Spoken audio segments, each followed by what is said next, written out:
Hey everyone, it's Ben Hardy here, and in today's video, I'm going to be going over the 5 things that I don't exactly like about the 2022 Mazda CX-5. Now, before we get into this video, I do want to mention, if you want to save time and money the next time you purchase a car, link to my car buying guide in the description down below. Let's get into it. So, number 1 has to pertain to the transmission. So I don't need to spend too much time on this point, but what you guys need to know is this still uses a 6-speed automatic, and, wait for it, it's got paddle shifters, it's got a manual shift function. So what could I complain about with this transmission? Again, 6-speed automatic. So they have retuned it for 2022. It does respond better than when it did before, but it's still just a 6-speed automatic. Like nowadays, right, the norm is 8 speeds, 10 speeds, right? So I do feel like Mazda is lagging a little bit in the transmission department. But like I said, it is a very responsive transmission for what it is.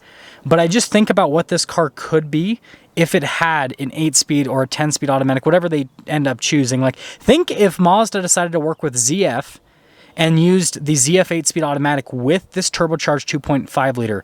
Like, that would be crazy, because there's a lot of BMWs that have, you know, turbocharged 4-cylinders like this that have similar power outputs, and they feel like so much quicker just because of how snappy like that transmission is. So I don't want to spend too much time on this point, but yeah, that's the first thing, is transmission. Number 2 is, well, the key fob. Now, I think this is the first time I've ever complained about a key fob on the channel, but Mazda key fobs are kind of strange. So they look nice from an aesthetic perspective. I will say that. They don't actually feel that nice, though, because it's a lot of plastic. I think that, you know, again, since they're kind of going for this like bargain luxury car thing, they should have made the key fob just a little bit nicer from a material standpoint. So I guess that's kind of the first thing, but that's not my biggest gripe. My biggest gripe is the fact that all of the controls are tiny and they're all here on the side.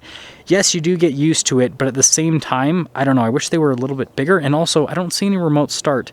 This has so many cool features, but I don't see, I mean, unless it has like the Toyota thing where you hold it. I don't think so, though. We'll see right now.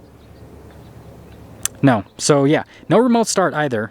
And so yeah, I think that they should add that to the key fob and maybe do a little bit of a different design so that the little buttons aren't so small.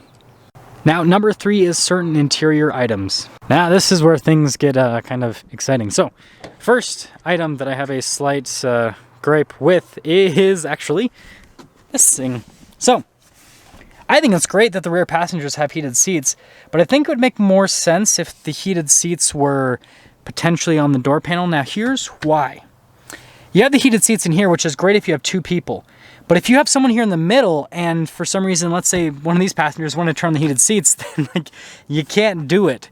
So like it makes sense, but it also doesn't make sense at the same time that they're here. So like that's one of the things on the interior is just weird. And then the other thing is just, you know, there's really nice materials here. Like the seats are really nice, door panels, right? Those also look really nice. And so you have these really nice materials throughout the interior. But you have really nice materials combined with not so nice materials. So you have like plastic here for like the window controls. And then notice like nice trim here for that. But then the rest of it's plastic.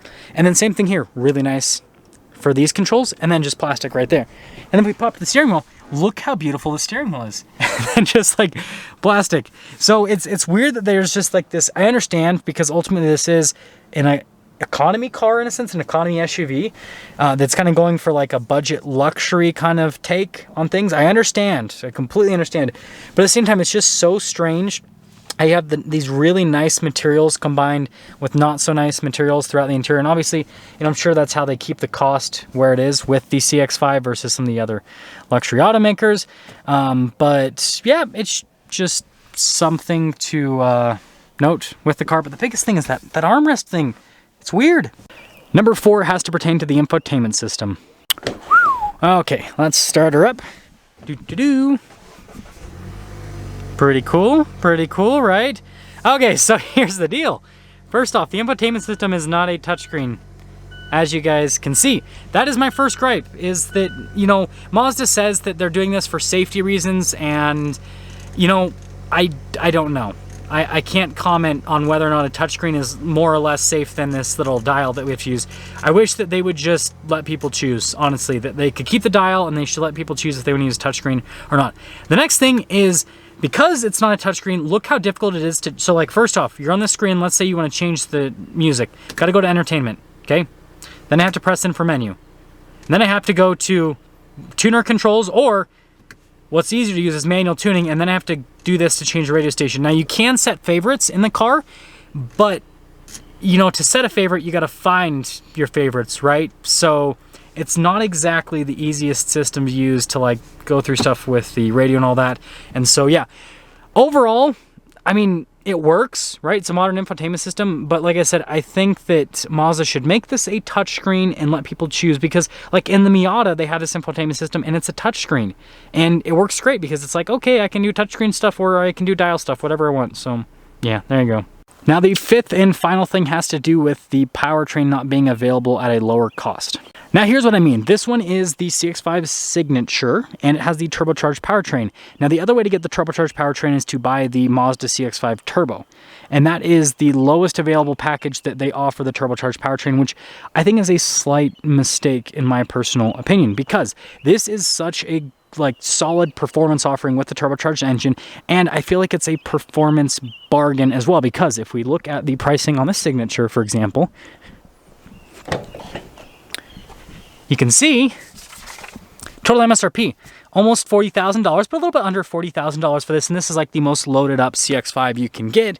And so still with this powertrain, again, like I said, performance bargain. But think if you could get like a base model interior, if you just wanted the performance and, you know, get the turbo engine. I think there's people that want that, and I don't think that's too difficult for Mazda to add in their lineup. I know that it would kind of make things a little bit confusing, and you know, maybe I just don't understand Mazda demographics whatsoever, and maybe they only sell the maybe like they, you know, only sell it in like the higher up packages pretty much, and that's it. Like maybe they only sell turbo Signatures, nobody even orders the turbo version. Okay, I could understand why they only have two different variants of it, but I don't know. I feel like there's a lot of people out there that don't really care. Like, this interior is beautiful, don't get me wrong, but I think there's a lot of people out there that don't really care about having, you know, this beautiful leather and the really nice leather seats. They just want cloth seats and a fast car and all-wheel drive. So, yeah, I don't know. I think that that's something that Mazda should consider, is just maybe make the engine an a la carte option. Like, make it standard on something like the Signature, but maybe make it as an option you can add to a base model car, similar to like what truck makers do, right? They let you add higher performance engines to certain pickup trucks, even in base model format. Now that's going to sum things up for the 5 things that I don't exactly like about the 2022 Mazda CX-5. And man, the sun is bright. But anyways, I'll see all of you in the next video.